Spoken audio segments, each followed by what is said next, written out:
Good morning students. ಇವತ್ತಿನ ನಮ್ಮ ಪಾಠ ಕಲ್ಲಿದ್ದಲು ಮತ್ತು ಪೆಟ್ರೋಲಿಯಂ. ಇಲ್ಲಿ ಹಲವಾರು ನೈಸರ್ಗಿಕ ಸಂಪನ್ಮೂಲಗಳನ್ನು ನಮ್ಮ ವಾತಾವರಣದಲ್ಲಿ ಕಂಡುಕೊಳ್ತೀವಿ. ನಿಸರ್ಗದಲ್ಲಿ ವಿವಿಧ ನೈಸರ್ಗಿಕ ಸಂಪನ್ಮೂಲಗಳ ಲಭ್ಯತೆಯ ಆಧಾರದ ಮೇಲೆ ಅವುಗಳನ್ನು 2 ವಿಧಗಳಾಗಿ ವರ್ಗೀಕರಣ ಮಾಡಿದ್ದಾರೆ. ಬರಿದಾಗದ ನೈಸರ್ಗಿಕ ಸಂಪನ್ಮೂಲಗಳು ಮತ್ತು ಬರಿದಾಗುವ ನೈಸರ್ಗಿಕ ಸಂಪನ್ಮೂಲಗಳು. ನಿಸರ್ಗದಲ್ಲಿ ಈ ಸಂಪನ್ಮೂಲಗಳು ಅಪರಿಮಿತ ಪ್ರಮಾಣದಲ್ಲಿದ್ದರೆ ಮತ್ತು ಮಾನವನ ಚಟುವಟಿಕೆಗಳಿಂದ ಬರಿದಾಗುವ ಸಾಧ್ಯತೆ ಇಲ್ಲದೇ ಇದ್ದರೆ ಅಂಥವುಗಳನ್ನು ಬರಿದಾಗದ ಸಂಪನ್ಮೂಲಗಳು ಅಂತ ಹೇಳಿ ಕರಿತೀವಿ. ಉದಾಹರಣೆ ಸೌರ ಬೆಳಕು, ಗಾಳಿ, ನೀರು ಇತ್ಯಾದಿ. ಅದೇ ರೀತಿ ಬರಿದಾಗುವ ನೈಸರ್ಗಿಕ ಸಂಪನ್ಮೂಲಗಳು ಅಂದಾಗ ನಿಸರ್ಗದಲ್ಲಿ ಈ ಸಂಪನ್ಮೂಲಗಳ ಪ್ರಮಾಣ ಸೀಮಿತವಾಗಿರುತ್ತೆ. ಅವು ಮಾನವನ ಚಟುವಟಿಕೆಗಳಿಂದ ಬರಿದಾಗಬಹುದು. ಈ ಸಂಪನ್ಮೂಲಗಳಿಗೆ ಉದಾಹರಣೆ ಅಂತಂದರೆ ಅರಣ್ಯಗಳು, ವನ್ಯಜೀವಿ, ಖನಿಜಗಳು, ಕಲ್ಲಿದ್ದಲು, ಪೆಟ್ರೋಲಿಯಂ, ನೈಸರ್ಗಿಕ ಅನಿಲ ಇತ್ಯಾದಿಗಳು. ಪಳೆಯುಳಿಕೆ ಇಂಧನಗಳು. ಸತ್ತ ಜೀವಿಗಳ ಉಳಿಕೆಗಳಿಂದ ಇವುಗಳು ಉಂಟಾಗಿರ್ತವೆ. ಆದ್ದರಿಂದ ಇವೆಲ್ಲವನ್ನು ಪಳೆಯುಳಿಕೆ ಇಂಧನಗಳು ಅಂತ ಹೇಳಿ ಕರಿತೀವಿ. ಸೊ ಇಲ್ಲಿ ಕಲ್ಲಿದ್ದಲು ಅದರ ಬಗ್ಗೆ ಇವಾಗ ತಿಳ್ಕೊಳ್ಳೋಣ. ಕಲ್ಲಿದ್ದಲು ನೋಡೋದಕ್ಕೆ ಈ ಥರ ಕಾಣುತ್ತೆ. ಭಾರತದಲ್ಲಿ ಹಾಗೂ ಪ್ರಪಂಚದಲ್ಲಿ ಕಲ್ಲಿದ್ದಲು ಹಲವಾರು ಪ್ರದೇಶದಲ್ಲಿ ಕಂಡುಬರ್ತವೆ. ಕಲ್ಲಿದ್ದಲು ಉಂಟಾಗುವಿಕೆ. ಸುಮಾರು 300 ಮಿಲಿಯನ್ ವರ್ಷಗಳ ಹಿಂದೆ ಭೂಮಿ ತಗ್ಗಾದ ತೇವಾಂಶದಿಂದ ಕೂಡಿದಂತಹ ಪ್ರದೇಶಗಳಲ್ಲಿ ದಟ್ಟವಾದ ಅರಣ್ಯಗಳನ್ನು ಹೊಂದಿತ್ತು. ಪ್ರವಾಹದಂತಹ ನೈಸರ್ಗಿಕ ಪ್ರಕ್ರಿಯೆಗಳಿಂದ ಈ ಅರಣ್ಯಗಳೆಲ್ಲವೂ ಮಣ್ಣಿನ ಅಡಿ ಒಳಗೆ ಹೂತು ಹೋಗ್ತವೆ. ಅವುಗಳ ಮೇಲೆ ಹೆಚ್ಚು ಹೆಚ್ಚು ಮಣ್ಣು ಸಂಗ್ರಹ ಆಗತ್ತೆ. ಅವು ಸಂಪೀಡನಗೊಳ್ತವೆ. ಹೆಚ್ಚು ಹೆಚ್ಚು ಆಳಕ್ಕೆ ಹೂತು ಹೋಗ್ತವೆ. ತಾಪ ಕೂಡ ಹೆಚ್ಚಾಗತ್ತೆ. ಸತ್ತ ಸಸ್ಯಗಳು ಹೆಚ್ಚಿನ ಒತ್ತಡ ಮತ್ತು ಹೆಚ್ಚಿನ ತಾಪದಲ್ಲಿ ನಿಧಾನವಾಗಿ ಕಲ್ಲಿದ್ದಲಾಗಿ ಪರಿವರ್ತನೆ ಆಗ್ತವೆ. ಕಲ್ಲಿದ್ದಲು ಪ್ರಮುಖವಾಗಿ ಕಾರ್ಬನ್ನನ್ನು ಹೊಂದಿರೋದ್ರಿಂದ ಸತ್ತ ಸಸ್ಯವರ್ಗ ಕಲ್ಲಿದ್ದಲಾಗಿ ಪರಿವರ್ತನೆ ಹೊಂದುವ ನಿಧಾನಗತಿಯ ಪ್ರಕ್ರಿಯೆಯನ್ನು ಕಾರ್ಬನೀಕರಣ ಅಂತ ಹೇಳಿ ಕರಿತೀವಿ. ಇದು ಸಸ್ಯಗಳ ಉಳಿಕೆಯಿಂದ ಉಂಟಾಗಿರೋದ್ರಿಂದ ಕಲ್ಲಿದ್ದಲನ್ನು ಪಳೆಯುಳಿಕೆ ಇಂಧನ ಅಂತ ಹೇಳಿ ಕರಿತೀವಿ. ಇಲ್ಲಿ ಹಲವು ವಿಧಗಳ ಕಲ್ಲಿದ್ದಲನ್ನು ನಾವು ನೋಡಬಹುದು. ಪೀಟ್, ಲಿಗ್ನೈಟ್, ಬಿಟ್ಯುಮಿನಸ್, ಅಂಥ್ರಸೈಟ್ ಅನ್ನುವಂತಹ 4 ರೀತಿಯ ಕಲ್ಲಿದ್ದಲಿನ ವಿಧಗಳನ್ನು ನಾವಿಲ್ಲಿ ನೋಡ್ತೀವಿ. ಹಾಗಾದರೆ ಕಲ್ಲಿದ್ದಲಿನ ಉಪಯೋಗ ಏನು? ಕಲ್ಲಿದ್ದಲನ್ನು ಅಡುಗೆಯ ಇಂಧನವಾಗಿ ಬಳಸ್ತಾರೆ. ಮೊದಲು ಇದನ್ನು ರೈಲು ಇಂಜಿನ್ಗಳಲ್ಲಿ ಹಬೆಯನ್ನು ಉತ್ಪತ್ತಿ ಮಾಡಿ ಇಂಜಿನ್ ಚಲಾಯಿಸಲು ಬಳಸುತ್ತಿದ್ದರು. ಶಾಖೋತ್ಪನ್ನ ವಿದ್ಯುತ್ ಸ್ಥಾವರಗಳಲ್ಲಿ ವಿದ್ಯುತ್ ಶಕ್ತಿಯ ಉತ್ಪಾದನೆಗೆ ಇದನ್ನು ಬಳಸ್ತಾರೆ. ಕಲ್ಲಿದ್ದಲನ್ನು ವಿವಿಧ ಕಾರ್ಖಾನೆಗಳಲ್ಲಿ ಇಂಧನವಾಗಿ ಬಳಸ್ತಾರೆ. ಕಲ್ಲಿದ್ದಲನ್ನು ಕೈಗಾರಿಕೆಗಳಲ್ಲಿ ಸಂಸ್ಕರಿಸಿ ಕೋಕ್, ಕಲ್ಲಿದ್ದಲು, ಡಾಂಬರ್ ಮತ್ತು ಕಲ್ಲಿದ್ದಲು ಅನಿಲದಂತಹ ಉಪಯುಕ್ತ ಉತ್ಪನ್ನಗಳನ್ನು ತಯಾರಿಸಲು ಬಳಸ್ತಾರೆ. ಕೋಕ್ ಇದೊಂದು ಕಠಿಣವಾದಂತಹ ಹಾಗೂ ರಂಧ್ರಯುಕ್ತವಾದ ಒಂದು ಕಪ್ಪು ವಸ್ತು. ಇದು ಕಾರ್ಬನ್ನ ಬಹುತೇಕ ಶುದ್ಧ ರೂಪ. ಉಕ್ಕಿನ ಉತ್ಪಾದನೆ ಮತ್ತು ಅನೇಕ ಲೋಹಗಳ ಉದ್ಧರಣೆಯಲ್ಲಿ ಕೋಕನ್ನು ಬಳಸ್ತಾರೆ. ಕಲ್ಲಿದ್ದಲು ಡಾಂಬರ್ ಇದು ಹಿತಕರವಲ್ಲದ ವಾಸನೆ ಹೊಂದಿರುವ ಕಪ್ಪಗಿನ ಮಂದವಾದ ದ್ರವ. ಇದು ಸುಮಾರು 200 ವಸ್ತುಗಳ ಮಿಶ್ರಣ ಆಗಿರುತ್ತೆ. ದೈನಂದಿನ ಜೀವನದಲ್ಲಿ ಮತ್ತು ಕೈಗಾರಿಕೆಗಳಲ್ಲಿ ಉಪಯೋಗಿಸುವ ಸಂಶ್ಲೇಷಿತ ರಂಗುಗಳು, ಔಷಧಗಳು, ಸ್ಫೋಟಕಗಳು, ಸುವಾಸಿಕಗಳು, ಪ್ಲಾಸ್ಟಿಕ್ಗಳು, ಬಣ್ಣಗಳು, ಛಾಯಾಗ್ರಹಣದ ವಸ್ತುಗಳು, ಚಾವಣಿಗೆ ಬಳಸುವ ವಸ್ತುಗಳಂತಹ ವಿವಿಧ ವಸ್ತುಗಳ ಉತ್ಪಾದನೆಯಲ್ಲಿ ಕಲ್ಲಿದ್ದಲು ಡಾಂಬರಿನಿಂದ ಪಡೆದ ವಸ್ತುಗಳನ್ನು ಕಚ್ಚಾ ವಸ್ತುವಾಗಿ ಬಳಸ್ತಾರೆ.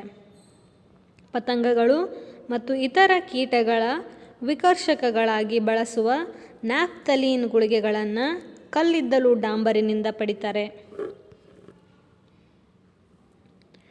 ಕೋಲ್ ಟಾರ್.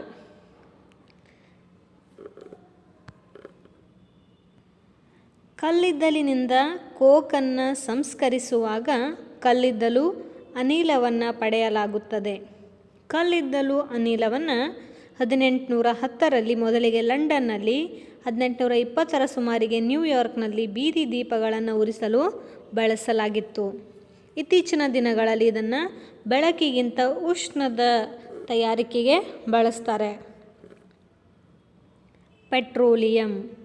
ಭೂಮಿಯ ಆಳದಲ್ಲಿರುವ ಬಂಡೆಗಳ ನಡುವಿನಿಂದ ಗಣಿಗಾರಿಕೆ ಮಾಡಿ ಪೆಟ್ರೋಲಿಯಮನ್ನು ಹೊರತೆಗೆಯೋದ್ರಿಂದ ಪೆಟ್ರೋಲ್ ಎಂಬ ಪದ ಪೆಟ್ರಾ ಅಂದರೆ ರಾಕ್ ಮತ್ತು ಓಲಿಯಂ ಅಂತಂದರೆ ಆಯಿಲ್ ಅನ್ನುವಂತಹ ಪದಗಳಿಂದ ಉಂಟಾಗಿದೆ. ಪೆಟ್ರೋಲಿಯಂ ಉಂಟಾಗುವಂತಹ ಬಗೆ. ಸಮುದ್ರದಲ್ಲಿ ವಾಸಿಸುವ ಜೀವಿಗಳಿಂದ ಪೆಟ್ರೋಲಿಯಂ ಉಂಟಾಗಿದೆ.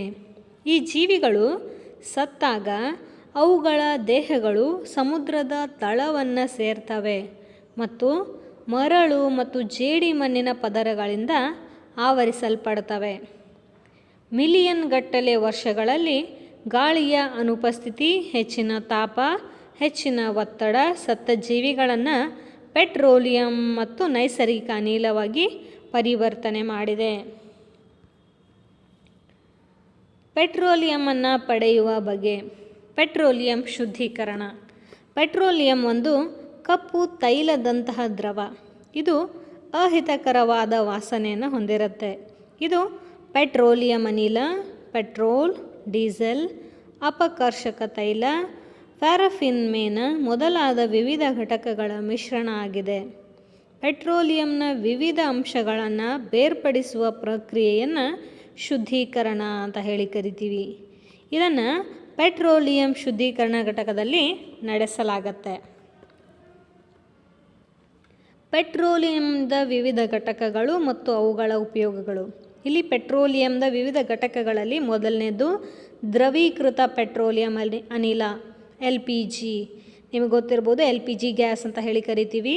ಸೊ ಇದನ್ನು ಗೃಹ ಬಳಕೆ ಮತ್ತು ಕೈಗಾರಿಕಾ ಇಂಧನವಾಗಿ ಬಳಸ್ತಾರೆ. ಪೆಟ್ರೋಲ್ ವಾಹನ ಇಂಧನ, ವೈಮಾನಿಕ ಇಂಧನ, ಶುಷ್ಕ ಒಗೆತಕ್ಕೆ ದ್ರಾವಕವಾಗಿ ಬಳಸ್ತಾರೆ. ಸೀಮೆ ಎಣ್ಣೆ ಒಲೆ ಮತ್ತು ದೀಪಗಳಿಗೆ, ಜೆಟ್ ವಿಮಾನಗಳಲ್ಲಿ ಇದನ್ನು ಬಳಸ್ತಾರೆ.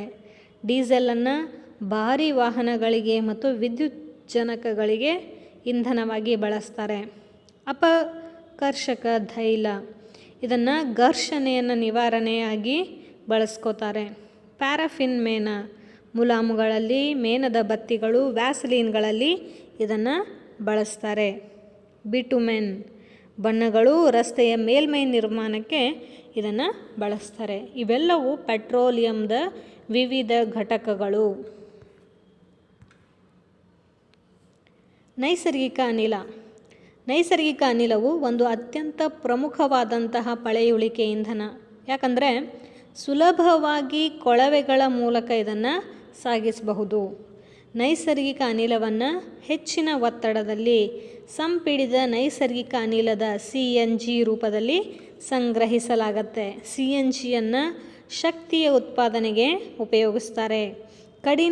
ಕಡಿಮೆ ಮಲಿನಕಾರಿಯಾಗಿರೋದ್ರಿಂದ ಈಗ ಇದನ್ನು ಸಾರಿಗೆ ವಾಹನಗಳಲ್ಲಿ ಇಂಧನವಾಗಿ ಕೂಡ ಬಳಸ್ತಾ ಇದ್ದಾರೆ. ಇದು ಪರಿಶುದ್ಧ ಇಂಧನ ಆಗಿದೆ.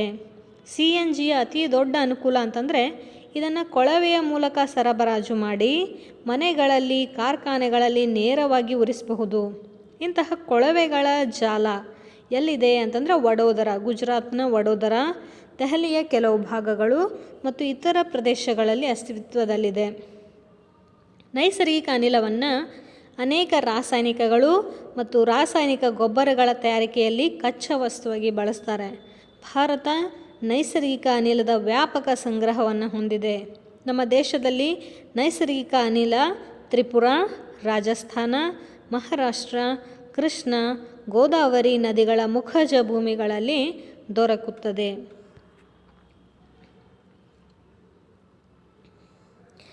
ನೈಸರ್ಗಿಕ ಅನಿಲ ಯಾವ ಯಾವ ರೀತಿ ಸಂಗ್ರಹ ಆಗಿರುತ್ತೆ ಅನ್ನೋದನ್ನು ಇಲ್ಲಿ ನಾವು ನೋಡಬಹುದು. ನೈಸರ್ಗಿಕ ಸಂಪನ್ಮೂಲಗಳ ಇತಿಮಿತಿಗಳು. ಪಳೆಯುಳಿಕೆ ಇಂಧನಗಳು, ಅರಣ್ಯಗಳು, ಖನಿಜಗಳಂತಹ ನೈಸರ್ಗಿಕ ಸಂಪನ್ಮೂಲಗಳು ಬರಿದಾಗ್ತವೆ. ಸತ್ತ ಜೀವಿಗಳು ಈ ಇಂಧನಗಳಾಗಿ ಪರಿವರ್ತನೆಗೊಳ್ಳಲು ಅನೇಕ ಮಿಲಿಯನ್ ವರ್ಷಗಳೇ ಬೇಕಾಗುತ್ತೆ. ಇನ್ನೊಂದೆಡೆ ನಮಗೆ ತಿಳಿದಿರುವ ಇವುಗಳ ಸಂಗ್ರಹ ಇನ್ನೂ ಕೆಲವು 100 ವರ್ಷಗಳಲ್ಲಿ ಮುಗಿದು ಹೋಗ್ತವೆ. ಇದಕ್ಕಿಂತ ಹೆಚ್ಚಾಗಿ ಈ ಇಂಧನಗಳನ್ನು ಉರಿಸುವುದು ವಾಯು ಮಾಲಿನ್ಯಕ್ಕೆ ಪ್ರಮುಖ ಕಾರಣ ಆಗಿದೆ. ಇವುಗಳ ಬಳಕೆ ಜಾಗತಿಕ ತಾಪಮಾನ ಹೆಚ್ಚಳಕ್ಕೂ ಕೂಡ ಕಾರಣ ಆಗಿದೆ. ಹಾಗಾದರೆ ಪರಿಹಾರೋಪಾಯಗಳೇನು?